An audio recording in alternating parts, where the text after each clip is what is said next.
பூரட்டாதி 4ஆம் பாதம், உத்திரட்டாதி 1, 2, 3, 4 பாதம், ரேவதி 1, 2, 3, 4 இந்த பாதங்கள் மீனராசியில் சேர்றது. இப்போ மீனராசிக்கு சௌக்கியமான காலமாக்கும்.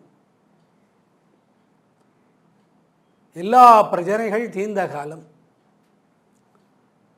ஆரோக்கியம் நல்லா இருக்கும், குடும்பம் நல்லா இருக்கும், சகோதரத்துவம் நல்லா இருக்கும், வித்யா நல்லா இருக்கும், சுகம் நல்லா இருக்கும், விரோதிகள் தொல்லை வராது, மனைவிக்கு கணவனுக்கு சாந்தம், உடல் ஆரோக்கியம் நல்லா இருக்கும், தீர்காயுள் இருக்கும், சம்பத்து வித்யாதாரம் தேரும், வித்தைக்குண்டான நன்மைகள் நடக்கும், லாபங்கள் நடக்கும், விரயம் குறையும்.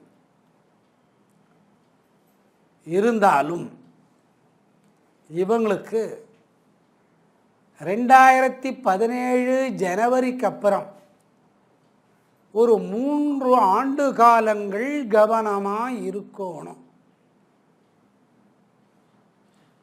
சொல்லும்போது நன்னா சொன்னேன்,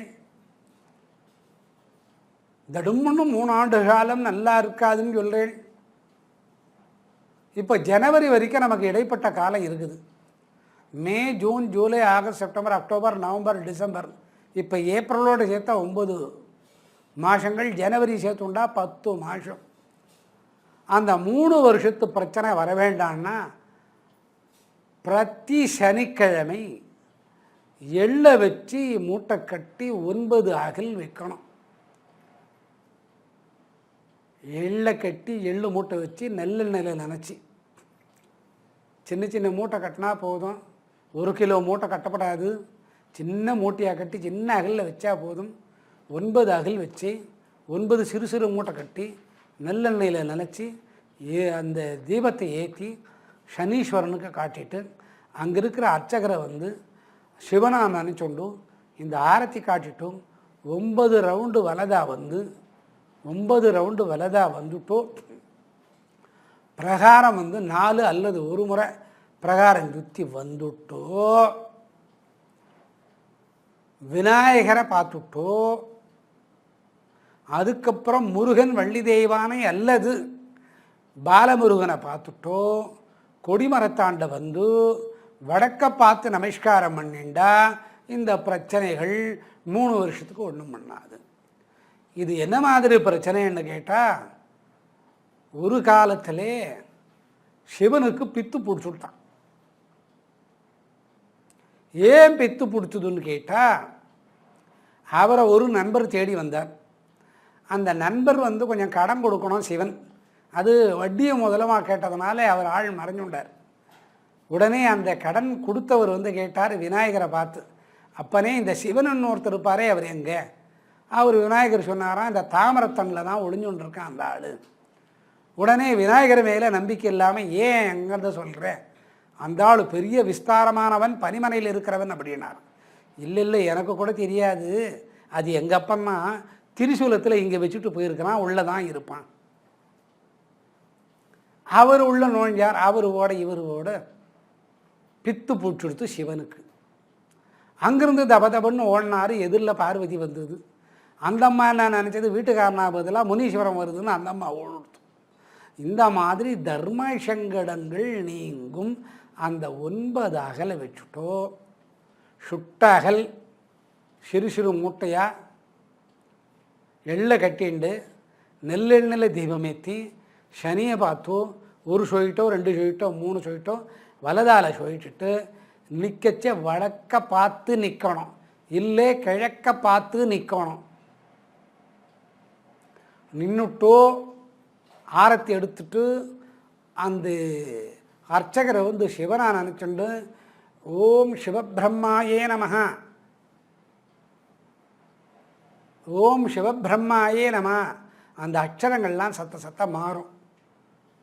இந்த நோய் வாய்ப்படுறது, பித்த நோய் வர்றது, தலைமுடி கொட்டுறது, தலையில் ஒத்த தலைவலி இருக்கிறது, பிரெயின் டியூமர் வர்றது, பிரஸ்ட்டில் கேன்சர் வர்றது, இந்த மாதிரி நோய்கள்லாம் இந்த பரிகாரம் பண்ணிங்கன்னா சரியாக வரும். இவங்களுக்கு 1 வயசுலேருந்து 20-22 வயசுக்குள்ளே இப்போ இருக்கிறவங்களும் ஜனவரிக்கு மேலே இருக்கிறவங்களும் ஒரு 3 ஆண்டுகள் கவனமாக இருக்கணும்.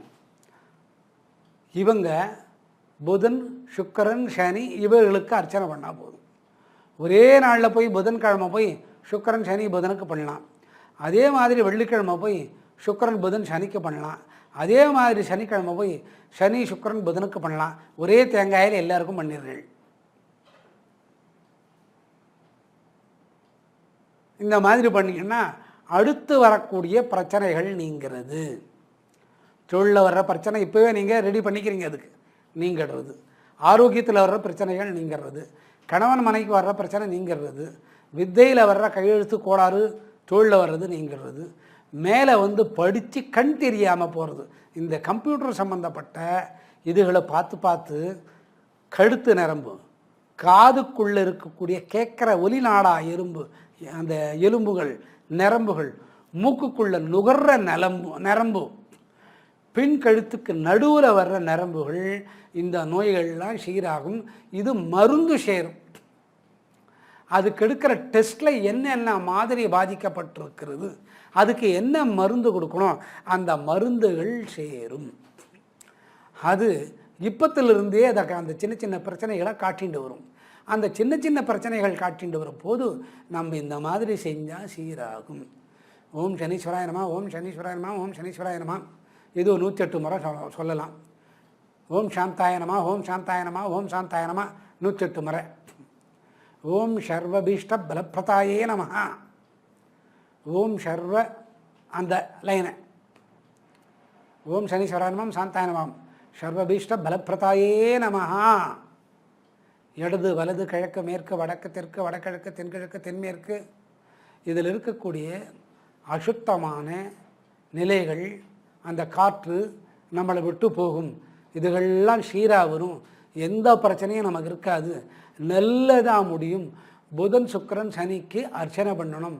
ஒரே நாளில் 3 பேருக்கும் பண்ணலாம். ஒரு தேங்காய், 2 வெத்தலை, 2 வாழைப்பழம், 2 கொட்டைப்பாக்கு வாங்கி கொடுத்துட்டு அதில் ₹1 தட்சணையை வச்சுட்டு இவருக்கு நிறைய கொடுங்குவோம். சாஸ்திரி மாமாவுக்கு நிறைய கொடுக்கணும். ஏன்னா அவள் தான் சிவா. அவள் இடத்துல தான் நமக்கு பித்து பிடிக்காத நிலைமையும் நல்ல ஆரோக்கியமான மனமும் கொடுக்க போகிறது அவர் தான். நம்ம பொன்னாலேயே அர்ச்சனை பண்ணாலும், பொன் வில்வத்தினால் அர்ச்சனை பண்ணாலும் அவர் தான் கொடுக்கணும். அதனால் இந்த பரிகாரங்கள் பண்ணிங்கன்னா இதெல்லாம் உங்களுக்கு சீராக வந்துடும். பயப்பட வேண்டியதில்லை. ஆனால் அந்த 3 வருஷ காலம் 22 வயசுக்குள்ளே இருக்கிறவங்கள பாதிக்கும். எல்லா வயசையும் பொதுவாக பாதிக்கும். ரொம்ப பாதிப்பு குழந்தைங்களுக்கு. அடுத்த பாதிப்பு படிக்கிற மாணவங்களுக்கு. நம்ம கோல்டு மெடலிஸ்ட்டுன்னு நினைக்காதீங்கோ. நம்ம மெரிட்டில் வந்தோன்னு நினைக்காதீங்கோ. சேர்ந்ததுக்கப்புறம் அந்த காலேஜ் கலைக்கு கூட ஆகலாம். உங்கள் படிப்புக்கு ரெக்கமெண்டேஷன் ரெகக்னைஸ் இல்லாத போகலாம். அந்த மாதிரி பிரச்சனைகள் எல்லாம் நீங்கள் மாட்டிக்க மாட்டீங்க. சிம்பிளான பரிகாரங்கள் இது. இதுக்கு யோகா கீகா ஒன்றும் பண்ண வேண்டாம். நம்ம பண்ண வேண்டியது புதன் சுக்கிரன் சனி இவாளுக்கு அர்ச்சனை. என்னமாமா தேங்காய் ₹25 ஆகுது, ஒரு வாரம் தேங்காய் வச்சு பண்ணுங்கோ.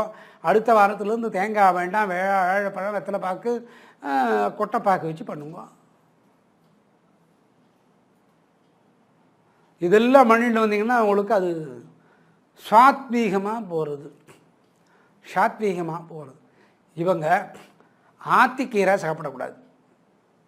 ஆத்திக்கீரை, அகத்திக்கீரை,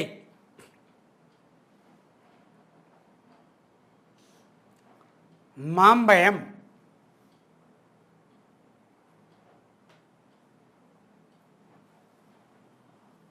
பாகக்காய், இந்த மாதிரி காய்களை கொஞ்ச நாளைக்கு தள்ளி வைக்கிறது. மற்றதெல்லாம் சாப்பிடலாம்.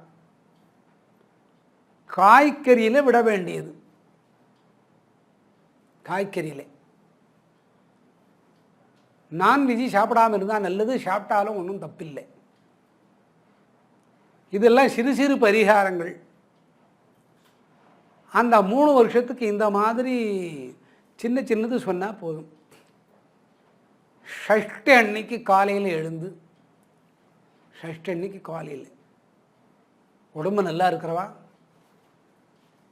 சிரசில் ஜலத்தை விட்டுட்டு ஈரத்துணியோடு எங்கேயும் போகக்கூடாது, துவட்டிண்டு வள்ளி தேவானை இருக்கிற முருகர் கோயிலுக்கு போயிட்டு அந்த முருகருக்கு அர்ச்சனை பண்ணணும். முருகருக்கு அர்ச்சனை பண்ணணும். பண்ணினா போதும். சஷ்டி அன்னைக்கு 6 அகல் விளக்கு, நெய் அகல் விளக்கு ஏற்றி 2 கையால் அந்த தட்டை பிடிச்சுண்டு தட்டில் 6 அகல் வச்சுக்கோங்க. சுட்டகல் இருந்தாவே போதும். அப்படி வச்சுண்டு அந்த முருகரை பார்த்து ஓம் சரவண பவாயே நமஹா, ஓம் சரவண பவாயே நமஹா, அதை நீங்கள் 2 லிப்ஸை மூடிண்டு உதடுகளை மூடிண்டு மானசீகமாக சொல்லணும்.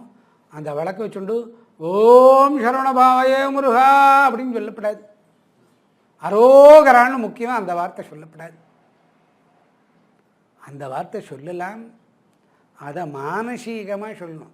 முருகா அப்படின்னு சொல்லிட்டு பட்டு பட்டு பட்டு பட்டு பட்டு பட்டுன்னு கன்னத்தில் போட்டுக்கப்படாது. போட்டுக்கோங்க கன்னத்தில், மனசுக்குள்ளே முருகான்னு சொல்லிவிட்டு அந்த அகல் விளக்கை கீழே எடுத்து வச்சுட்டு பட்டு பட்டுன்னு நீங்களும் தட்டிக்கோங்க, யாரையாவது விட்டு கூட தட்டுங்க. ஆனால் ஒருக்க சொல்லக்கூடாது, அவர் ஷட்கோணத்துக்குள்ளே நிற்கிறவர், எல்லா கிரகத்தையும் ஞான மார்க்கத்துக்கு கொண்டு போகிறவர். அவர் மௌனத்தை விரும்புவார். இந்த கந்த சிருஷ்டிலாம் சொல்கிறவா பாருங்க, வல்வினை போம் துன்பம் போம் அதெல்லாம் வரும். அதெல்லாம் லிப்ஸுக்குள்ளே அடக்கி சொல்லணும். அதெல்லாம் மூலாதாரத்தை முட்டி கிளப்பி எழுப்பி ஞானத்தை கொடுக்கக்கூடியது. ஞானத்தை கொடுக்கறது தான் இந்த கந்த சஷ்டி கவசம். ஸ்கந்தம்னு பேர் அதுக்கு. எல்லா நவகிரகமும் அதுக்குள்ளே ஒடுக்கம். ஆகையினாலே மனதாலே 2 உதடுகளை மூடிட்டு ஓம் சரவண பவாயே நமான்னு சத்தமாக ஓட்டதா மனசில் நினச்சுண்டு 6 முறை 6 அகலை ஒரே தட்டில் வச்சுட்டோம் ஏற்றுண்டு நெய் தீபம் வச்சு 1 2 3 4 5 6 இல்லைங்க நாங்கள் கடைசியாக ஒன்றும் இடதால சுற்றோம்னா இடதால சுற்றாதீங்க, 5 தான் வரும். 5க்கு -பாயிண்ட் வந்துடும் லெஃப்ட் ஹேண்ட். அதனால் வலதால சுற்றிட்டு கீழே வச்சுட்டு கணத்தில் முள்ளும். கேட்குதா இப்போ உங்களுக்கு?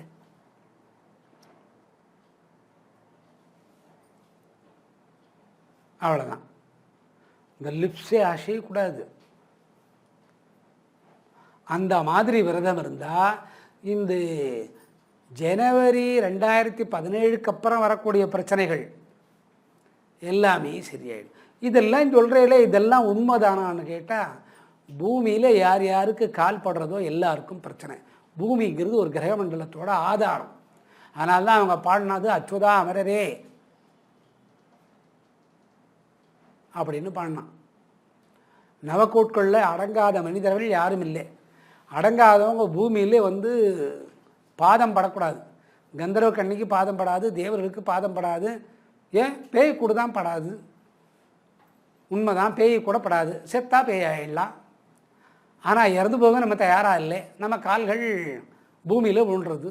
அதனால் இந்த மாதிரி சொல்பமான விஷயங்களுக்கு உண்டான பரிகாரங்கள் நம்ம பண்ணிட்டு வந்தால் இதுகள் நமக்கு சாந்தமாகும், ஒரு இடைஞ்சலும் இருக்காது. சின்ன சின்ன பரிகாரங்கள்லாம் பண்ணணும்.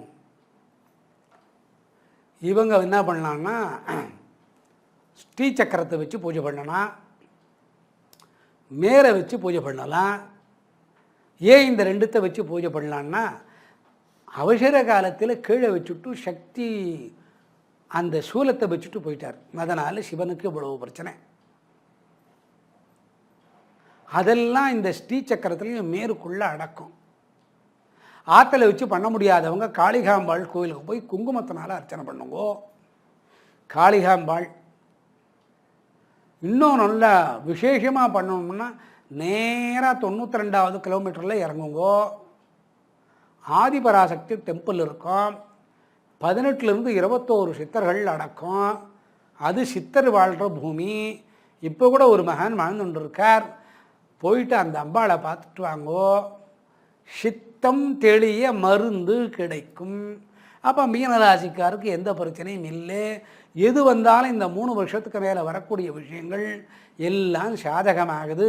இப்போ 12 ராசிக்கு பண்ணி முட்டுட்டோம். இப்போது எல்லா ராசிக்காரும் யாருமே பயப்பட வேண்டாம், யாரும் பயப்பட வேண்டாம். இந்த துலா ராசி சித்திரை 1 2 பாதமும், ஸ்வாதி 1 2 3 4 பாதமும், விஷாகம் 1 2 3 பாதமும் அடக்கம். இது கடைசியில் அதில் சேர்த்துக்கோங்க. இதுதான், வேறு எதுக்கும் பயப்பட வேண்டாம். நம்ம நல்லவளாக இருந்து நமக்கு நல்ல குணங்கள் நல்ல சிந்தனைகள் இருந்தால் எதுக்குமே நம்ம பயப்பட வேண்டியதில்லை. எல்லா ராசிக்காரமும் க்ஷேமமாக இருப்பா. இதில் குறை நிறை இருந்தால் பொறுத்துக்கோங்கோ. என்னை விட அதிகமாக இந்த துறையில் படித்தவங்களாக இருந்தால் அவங்க பார்த்தா அவங்களும் பொறுத்துக்கோங்கோ. உங்களுக்கு தெரிஞ்சது எனக்கு தெரியாமல் இருக்கலாம். இன்னும் இதில் நிறைய கணித மேதைகள்லாம் இருப்பீங்கோ. பல்லாயிரக்கணக்கான நபர்களை பார்த்துட்டு இருப்பீங்கோ. நான் ஒன்றும் இல்லை, 1954 இதில் இருக்கிறேன். பிறந்ததிலிருந்து 1970 இதில் தீர்மானமாக இருக்கிறேன். என்னை விட பெரிய பெரிய ஆளுங்கள்லாம் இருப்பள். இதில் சில தவறுதல்கள்லாம் அதெல்லாம் பெருசு பண்ணாதேள். எல்லாருக்கும் எல்லாம் நல்லது நடக்கணும்னு எல்லா ஜனங்கள் சார்பாகவும் இதை சொல்கிறவங்க சார்பாகவும் சொன்னவர் சார்பாகவும் பிரார்த்தனை பண்ணிட்டு எல்லா மக்களும் இந்த துன்மீக ஆண்டு சைத்ர மாதம் ஆருத்ரா புனர்வசுல வர்றதுனாலே எல்லாருக்கும் க்ஷேமம் உண்டாகட்டும். எல்லாம் காலையில் எழுந்துக்கோங்கோ, பகவானை தியானம் பண்ணிவிடுங்கோ. புருஷன் மனைவி முகத்தை பார்த்துக்கோங்கோ. ஒரு திருத்தம், மனைவி முகத்தை முதல்ல பார்க்கணும். குளித்தாலும் பரவாயில்லை, குளிக்கலைன்னாலும் பரவாயில்லை. குளித்ததுக்கப்புறம் ஒரு முறை பார்த்துக்கோங்க. பக்கத்தில் இருக்கிற விநாயகருக்கு கோவிலுக்கு போங்கோ. அங்கே போய் விநாயகரை எட்டி பார்த்தா போதும், வலம் கூட வர வேண்டாம். அப்புறம் பக்கத்தில் வைஷ்ணவ கோவில் சிவன் கோவிலுக்கு போங்கோ. போய் அவளை தரிசனம் பண்ணிட்டு வந்தால் போதும். இந்த ஓராண்டு சுகமாக இருக்கும், யாருக்கும் எந்த குறை வராது. இதோடு இந்த உரையை முடித்து கொள்கிறேன்.